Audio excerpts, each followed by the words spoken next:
خان یہ تو خود قاسم کے ابا کو اور ان کے جو قریبی لوگ ہیں وہ سمجھائیں نا، ان کو وہ سمجھائیں کہ معاملات کو اس حد تک نہیں لے کے جاتے. یہ دشمنیاں ذاتی دشمنیوں میں نہیں بدلنی چاہیے. اگر اختلاف ہے تو وہ اختلاف ہی ہوتا ہے. دوسری بات آپ نے کہی کہ وہ یہ کہتے ہیں کہ فوج میری ہے. بالکل یہ سبھی سیاستدان کہتے ہیں، اور یقیناً اس میں شک مجھے کوئی نہیں ہے ان کی حب الوطنی میں. میں تو کبھی نہیں یہ کہوں گا کسی کو بھی کہ کوئی غدار ہے یا اینٹی اسٹیٹ ہے. مگر بات یہ ہے کہ یہ ایک رویہ ہوتا ہے. یہ رویہ ایسے ہوتا ہے کہ آپ جب سمجھتے ہیں کہ ریاست میں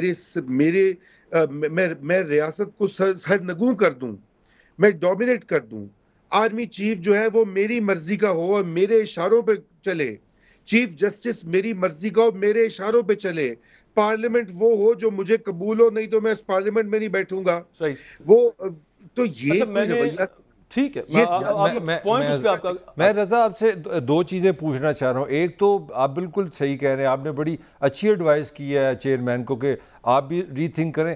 تو کوئی ایک ایڈوائز پرائم منسٹر کو نہیں بنتی کہ قاتلانہ حملہ کہنا اور پاکستان آرمی چیف کو ایسے ڈائریکٹ، جس طرح آپ کے پاس کوئی فرسٹ ہینڈ پروف ہے، آپ بائی نیم، میں جو ٹویٹ کا آغاز کیا تو وہ نام سے شروع ہو رہی تھی چیئرمین کے، مطلب یہ بھی ایک، آپ ٹھیک ہے شہباز شریف ہے، آپ نون کے سربراہ، مگر آپ میرے پرائم منسٹر ہیں، یو ریپرزینٹ ایوری سٹیزن. یہ ایک کنسرن ہے میرا.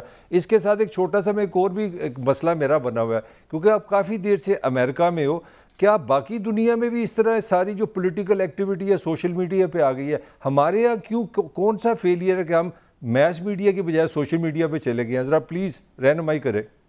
بڑے اچھے، بڑے اہم سوالات اور بڑی آپ نے نکتے اٹھائے ہیں. دیکھیے، پہلی تو یہ بات ہے کہ سوشل میڈیا اب ایک عالمی ریئلٹی ہے، اس کی عالمگیر حیثیت بن چکی ہے، کیونکہ دنیا کے ہر ملک میں وہ اثر انداز ہو رہا ہے، اور سیاست میں تو بہت زیادہ اثر انداز ہو رہا ہے.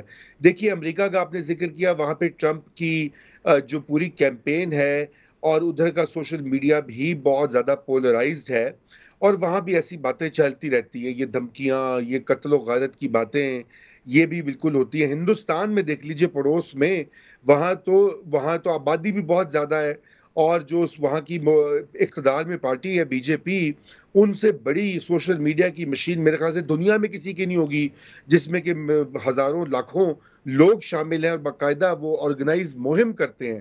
تو یہ تو اب ایک ریئلٹی بن چکی ہے. میس میڈیا کا جہاں تک تعلق ہے، دیکھیے میس میڈیا کے دو مسئلے ہیں.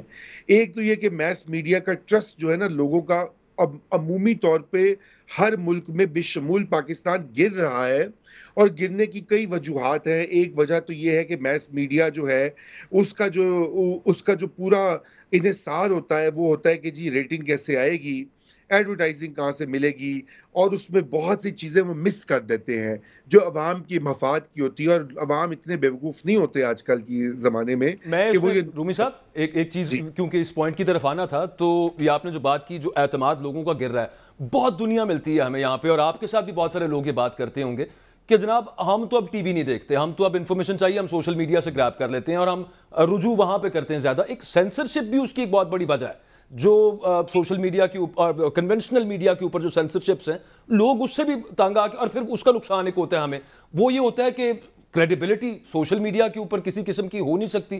چیک اینڈ بیلنس، وہی جو ہم بات کر رہے تھے پہلے کہ اس کو کس طرح سے ریگولیٹ کیا جائے. کوئی بھی آ کے کچھ بھی لکھ دے، لیکن جو لوگ جب رجوع وہاں پہ کر رہے ہیں تو پھر رومرز بھی پھیلیں گی. جی دیکھیے، بالکل آپ نے ذکر کیا سینسرشپ کا، اور بہت سے موضوعات ہیں جن کے اوپر پہلے بات نہیں ہوتی رہی.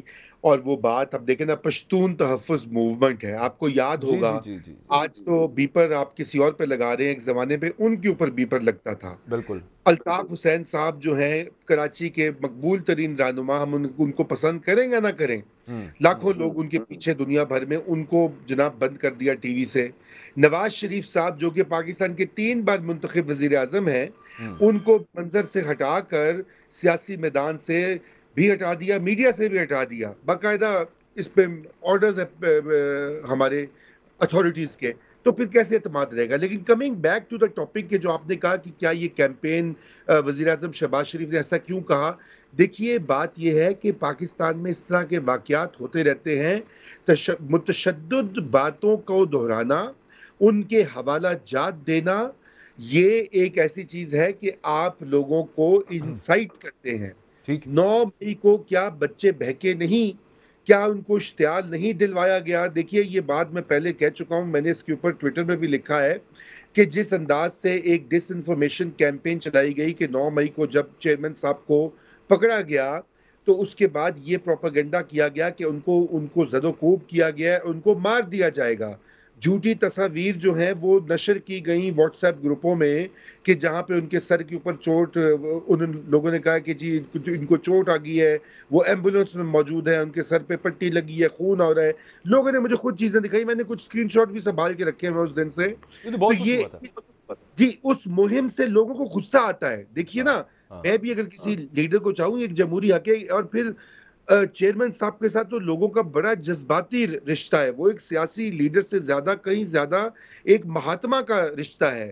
ایک جذباتی جو عقیدت ہوتی ہے، اندھی عقیدت ایک مہاتما کے لیے وہ ہے. تو پھر لوگ اشتعال آ گیا، مشتعل ہو گئے. ان کو کہا گیا کہ آپ کو جو جگہ بتائی گئی ہیں، مراد سعید صاحب جو ہمارے ایم این اے رہے ہیں اور لیڈر ہیں ایک بڑی پارٹی کے، انہوں نے باقاعدہ وائس نوٹس میں یہ کہا کہ آپ جو مقامات آپ کو دکھائے گئے ہیں، بتائے گئے ہیں، وہاں پہ پہنچے. اور بھی ایسی باتیں